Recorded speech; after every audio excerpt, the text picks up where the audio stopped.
수의 말씀 집회 오신 우리 성도님들을 진심으로 환영합니다. 오늘 이 시간 우리 함께 나눌 말씀은 마가복음 6장 45절부터 52절까지 말씀입니다. 마가복음 6장 45절부터 52절까지의 말씀. 다 찾으셨으면 우리 한 절씩 말씀 봉독하도록 하겠습니다. 예수께서 즉시 제자들을 재촉하사 자기가 무리를 보내는 동안에 배 타고 앞서 건너편 벳세다로 가게 하시고 저물매 배는 바다 가운데 있고 예수께서는 홀로 무태에 계시다가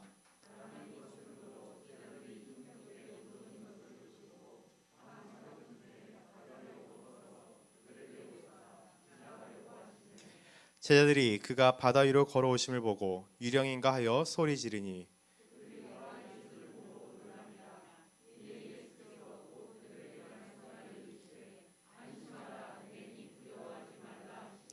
배에 올라 그들에게 가시니 바람이 그치는지라 제자들이 마음에 심히 놀라니 52절 함께 읽겠습니다.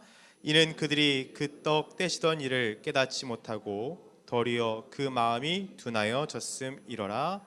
아멘.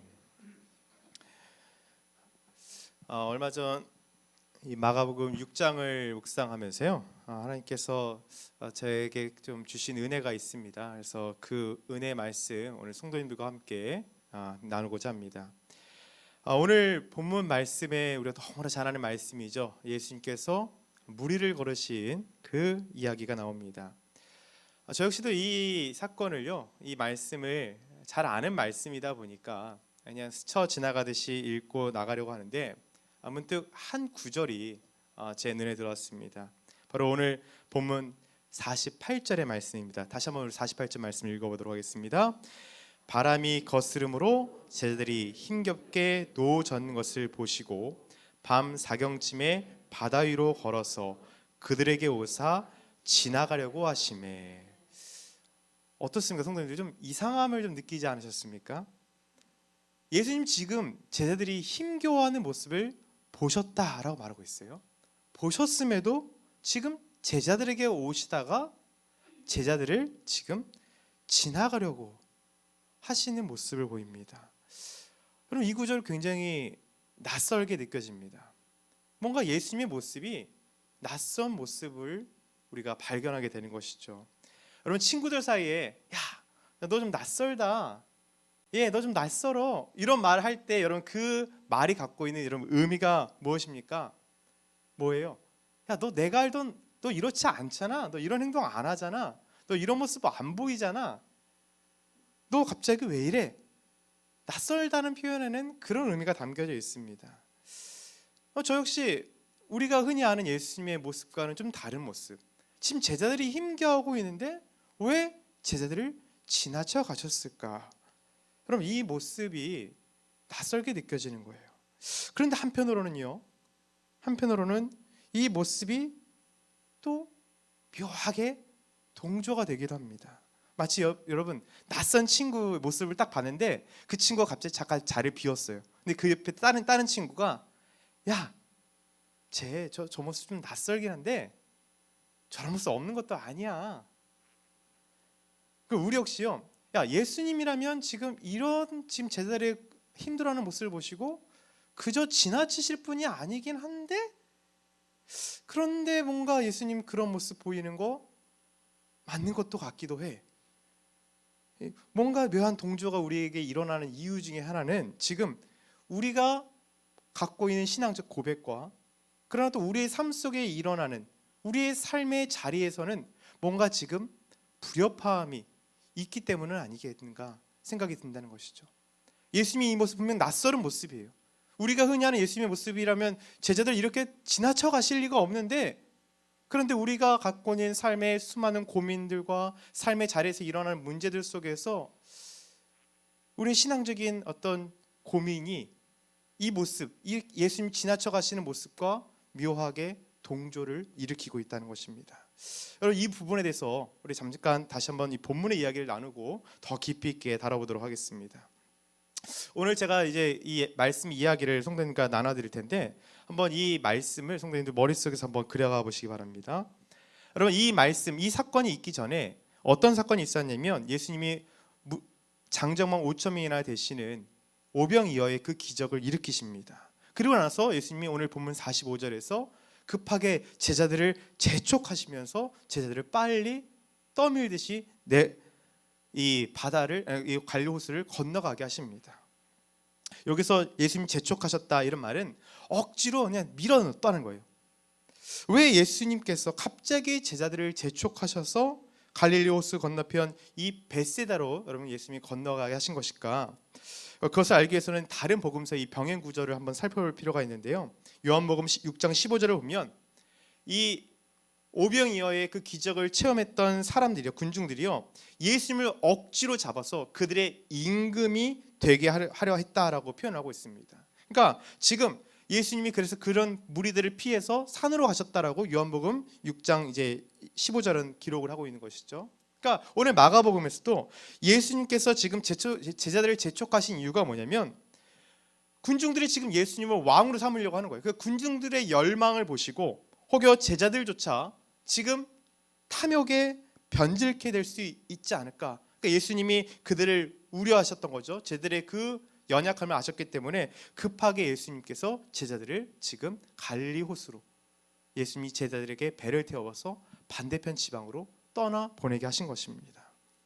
여러분, 그렇게 제자들만은 이제 배 타고 그 건너편 벳세다로 건너가게 하신 예수님은요, 홀로 남아서 기도하시기 위해서 산으로 올라가십니다. 이제 영격별에 이제 제자들은 이제 배에 올라타서 갈릴리 바다 건너편 벳세다를 가기 위해서 이제 노를 저어서 이제 나아가고 있는 것이죠. 그리고 이제 때가 오늘 표현해 보니까 저물었다 말하고 있습니다.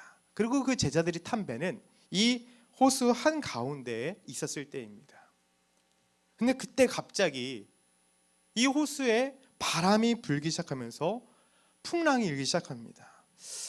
우리는 그런 생각이 들죠, 성도님들.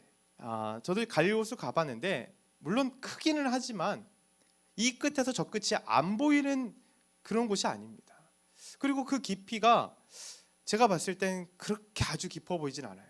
근데 여기에 풍랑이 인다고 해서 이렇게 제자들이 힘겨워할 정도가 되겠는가, 이런 의구심이 있다가 제가 문득 이거에 관련된 자료 한번 찾아본 적이 있었는데, 이게 갈릴리 호수입니다.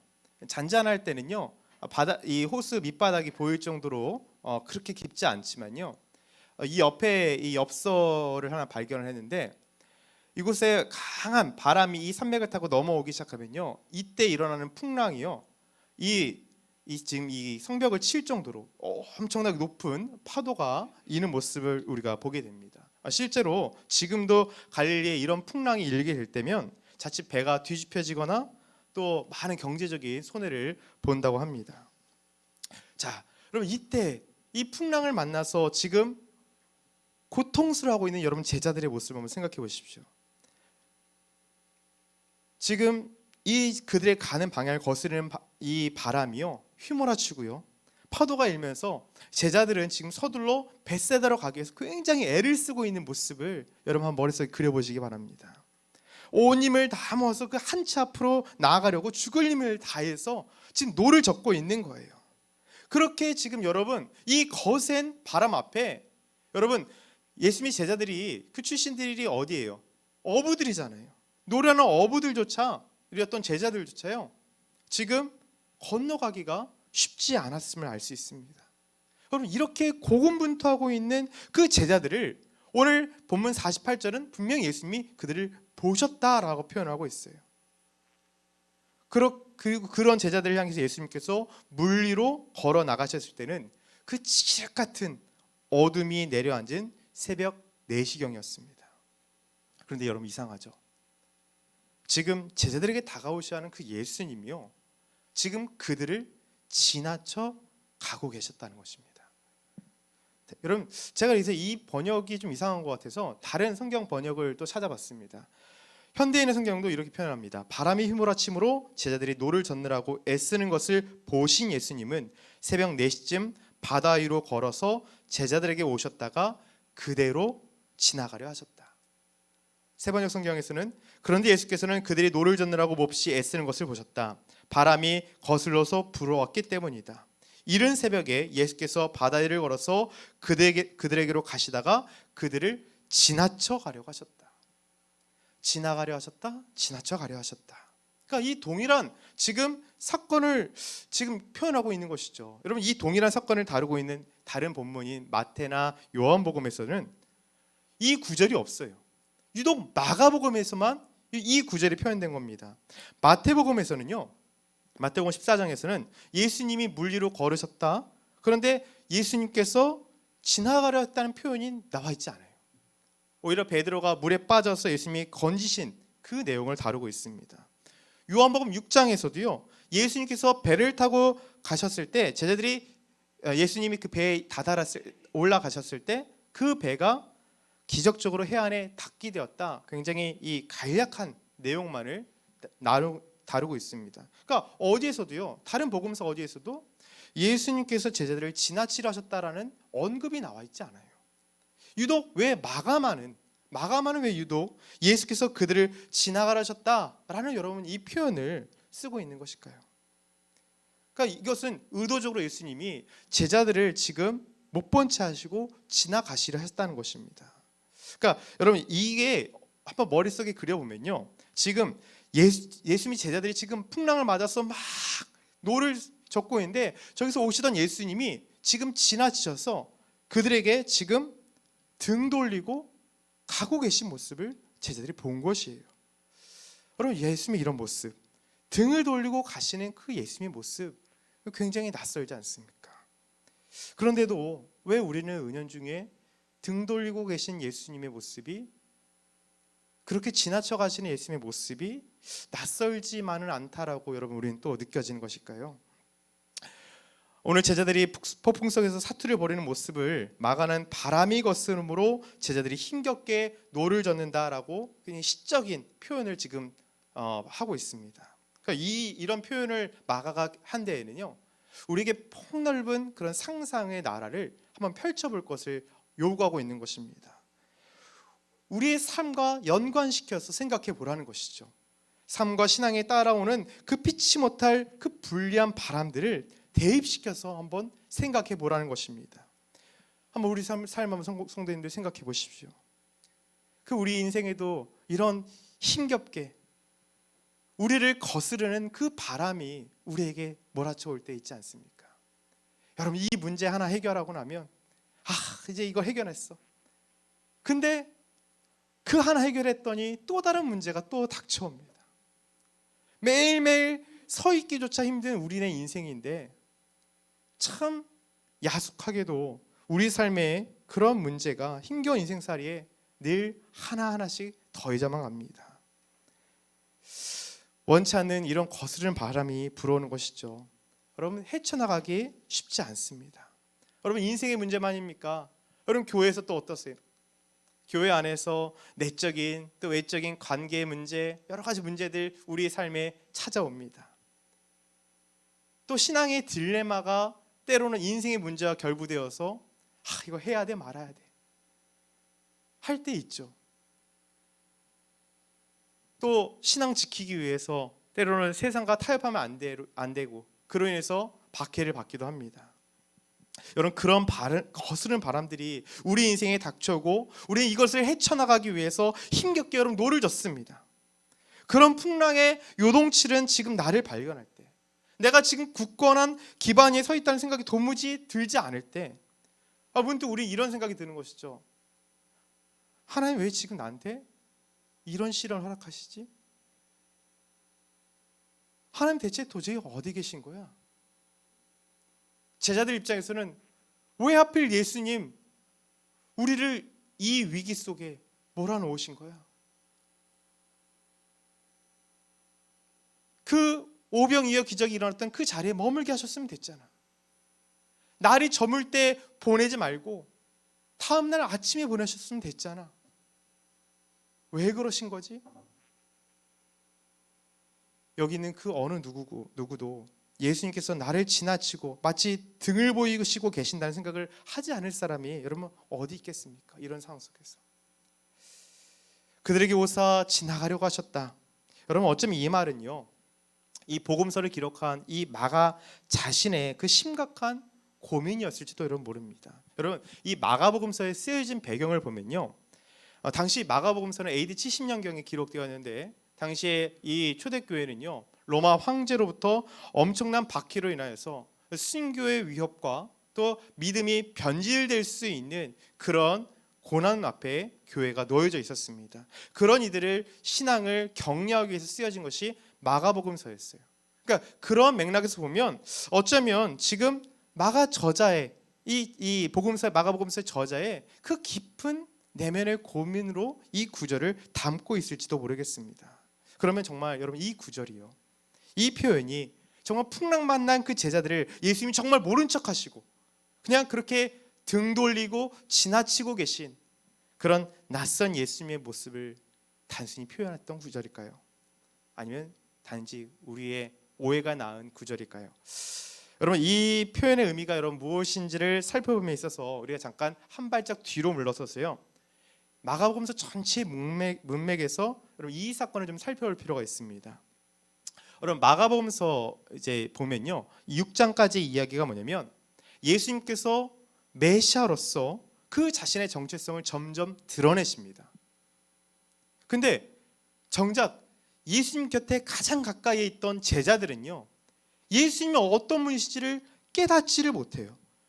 계속해서 영적인 무지의 행동들을 보이고 있습니다. 그러니까 예수님이 지금 온갖 종류의 기적과 병고침과 귀신을 내쫓는 그 이적과 기적을 행하시는데도, 심지어 오늘 앞선 사건에서 그 장정만 5천 명이 넘는 그 무리들을 예수님이 먹이시는 오병이어 사건을 행하시고요, 지금 예수님이 지금 무리를 걸어 오시고 계시잖아요. 여러분, 이 모습을 보이고 계시는데도 불구하고 제자들은 여전히 영적인 눈이 어두워져 있음을 보이고 있습니다. 우리 한번 말씀 52절 한번 읽어보도록 하겠습니다. 오늘 본문의 52절 한번 읽겠습니다. 시작.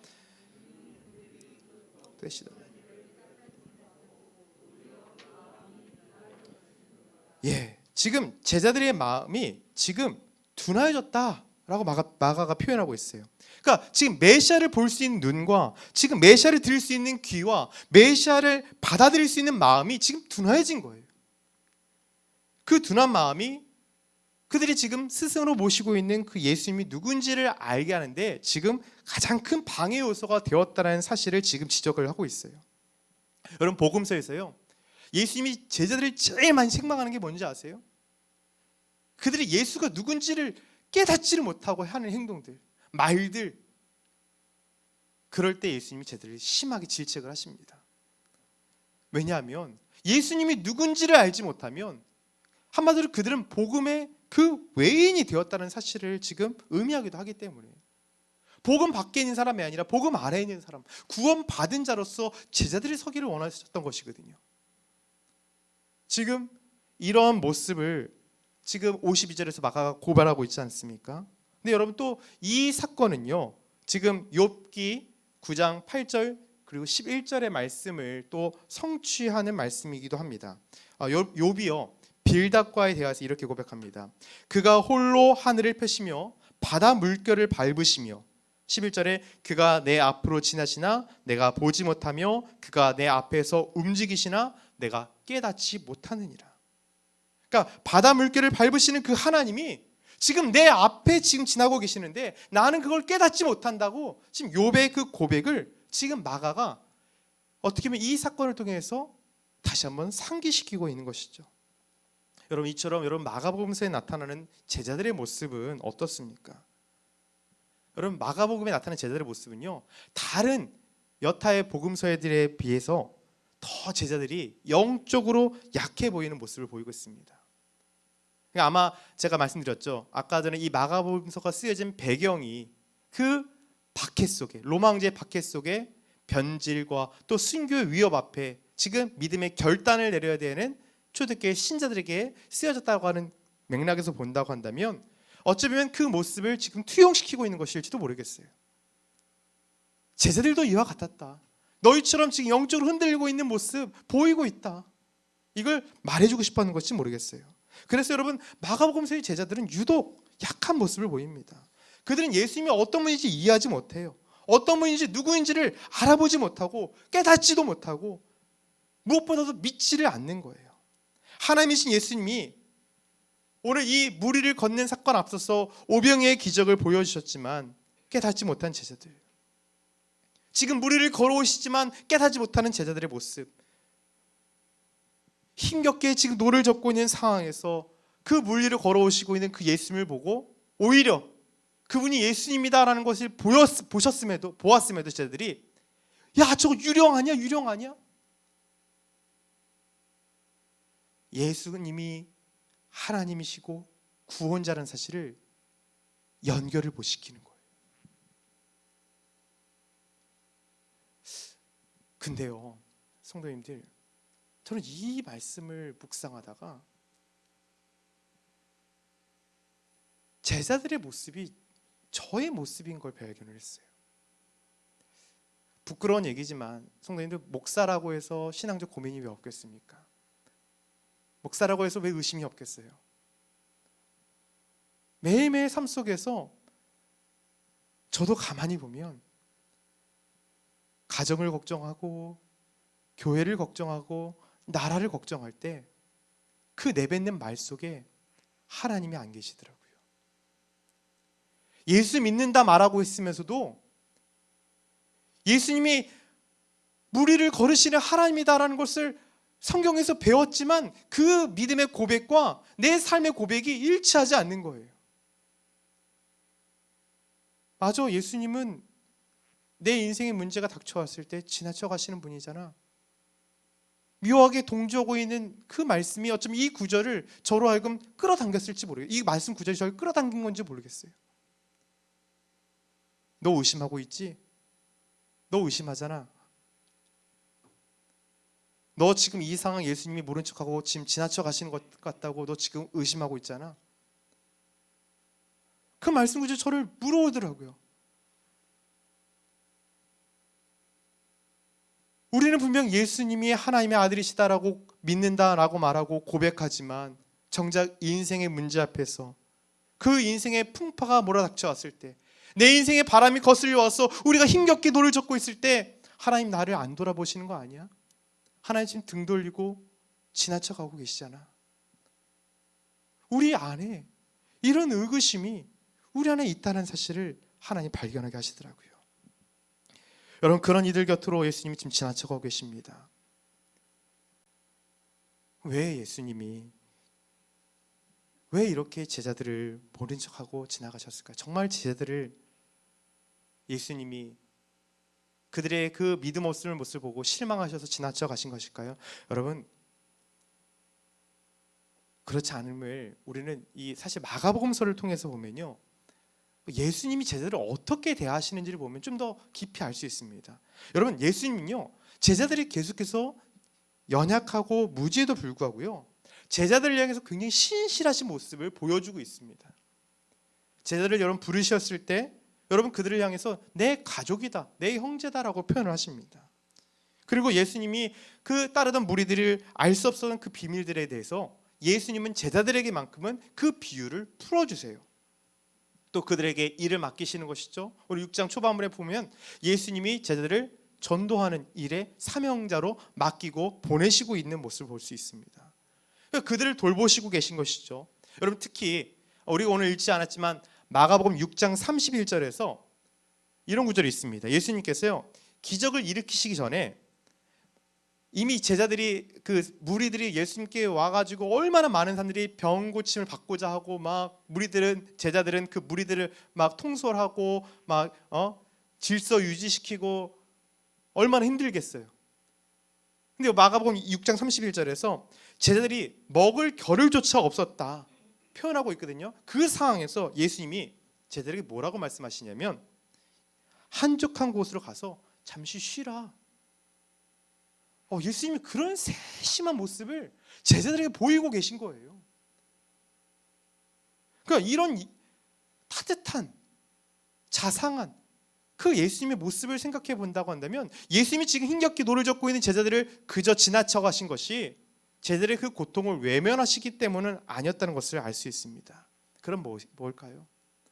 왜 예수님이 이 제자들을 지나쳐 가려고 하신 걸까요? 그것은 제자들로 하여금 그들이 믿음의 반응을 일으켜서 예수님을 간구하며 맞아들이게 하기 위함이었습니다.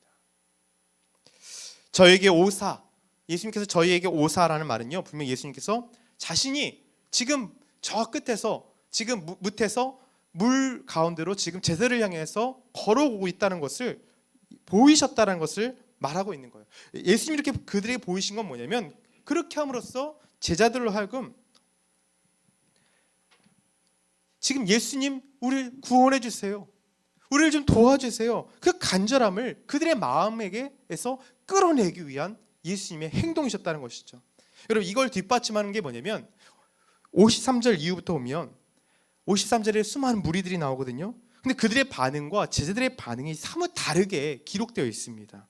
무리들은요, 예수님이 이 게네사렛 지방에 도착했다는 소식을 들었을 때 그 소식을 듣고 예수님께 막 몰려와요. 그리고 막 예수님이 어디 계시다 이런 말을 들으면 그 말을 듣고 혼자 오는 게 아니야, 그 막 병자들을 들쳐매고 침상째로 메고 나오는 그런 열심을 보이는 모습을 그리고 있습니다. 또 심지어 어떤 이들은요, 야, 지나가시는 예수님 옷자락에 손이라도 대면 내 병이 나을 거야, 그러면서 그 도움을 구하는 간절한 자들의 그 모습을 그리고 있습니다. 그러니까 이처럼 여러분, 마가는요, 지금 예수님이 도우심을 구하는 그 간절한 자들의 그 예수님에 대한 자세와 그 믿음의 모습과 반대로 지금 제자들은 어떤 모습을 보여요? 예수님을 말하지 못해요. 유령이다. 지금 예수님의 모습을 하고 있는 분이 오고 있는데 예수님 살려주세요가 아니라 유령이다.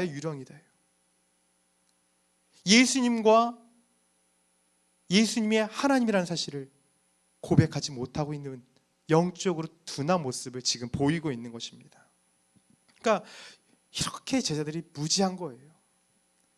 이게 제자들이 가진 한계였습니다. 여러분, 그런데도 여러분, 예수님은 그 제자들의 영적인 약함과 무지를 보시고도요, 지나쳐 가시던 예수님이 돌이키셔서 그들의 배 위에 올리십니다. 그리고 두렵고 놀란 제자들에게 뭐라고 말씀하세요? 안심하라, 내니 두려워하지 말라. 여러분, 그렇게 예수님이 배에 오르시자 바람과 파도가 멈췄다라고 오늘 기록하고 있습니다. 그러니까 여러분, 이 상황을 통해서 마가가 오늘 이 표현을 기록한 그 이유에는, 목적에는, 여러분 지금 힘겹게 지금 바람이 거스리는 상황 속에서 힘겹게 노를 짓고 있는 것 같은 현실을 살아가고 있는 독자들에게 예수님의 그 필요성을 인식하고 지금 그분을 구하고 찾아야 될 분이시다, 그분을 더 붙잡아야 된다, 의지를 가지고 손을 내밀어야 된다, 지나가시던 예수님의 옷자락에도 손을 대면 나을 것을 믿고 믿음으로 반응했던 그 사람들과 같이, 그 익명의 사람들과 같은 행동이 지금 오늘 우리에게 요구되는 것이다라고 마가는 원했던 것이었어요. 여러분, 이렇게 예수님을 구하며 찾는 것을 요구하는 자세를 기록한 본문이, 또 다른 성경의 본문이 있습니다. 바로 누가복음 24장 28절 29절의 말씀입니다. 바로 잘 아는 엠마 도색으로 걸어가고 있던 두 제자에 대한 말씀입니다. 그 두 제자는 예수님과 도상에서 지금 대화를 나누게 됩니다. 이 두 제자는 아직 예수님이 부활하신 것을 알지 못해요. 단지 예수님이 십자가에 못 박혀 죽었다는 사실에 대해서 낙담하고 있습니다. 그때 지금 그들 옆에서 예수님이 동행하고 계시는데 문제는 제자들이 예수님을 알아봐요, 알아보지 못해요? 알아보지 못해요. 깨닫지 못하고 계속해서 대화를 나눕니다.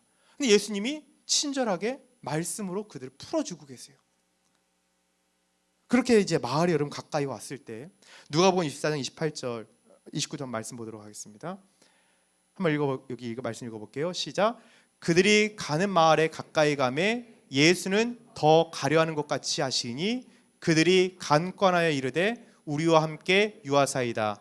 때가 저물어가고 날이 이미 기울었나이다 하니 이에 그들과 함께 유하러 들어가시니라. 여기서 뭐라고 말씀하고 있어요? 28절에 예수는 더 가려했다는 거예요.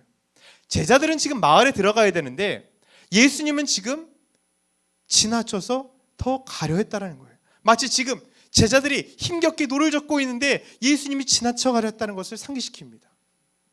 근데 이때 이 엠마 도색에서 만났던 제자들은 어떻게 해요?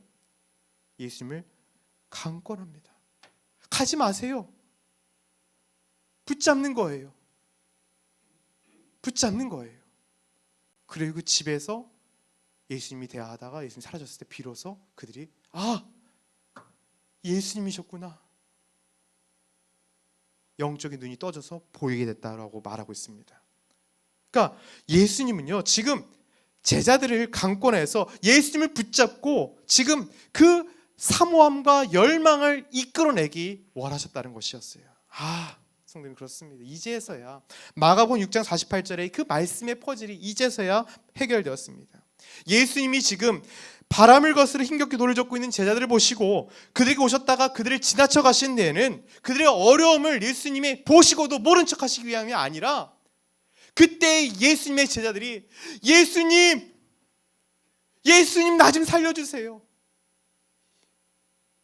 예수님 붙잡는, 예수님을 향한 그 열망을 원하셨다는 데 있었던 것이었어요. 비록 안타깝게도 제자들이 여러분 그런 모습을 보이시지 못했지만, 그런데 예수님 또 어떻게 하세요? 배에 오르셔서 뭐라고 말씀하세요? 안심하라, 나다.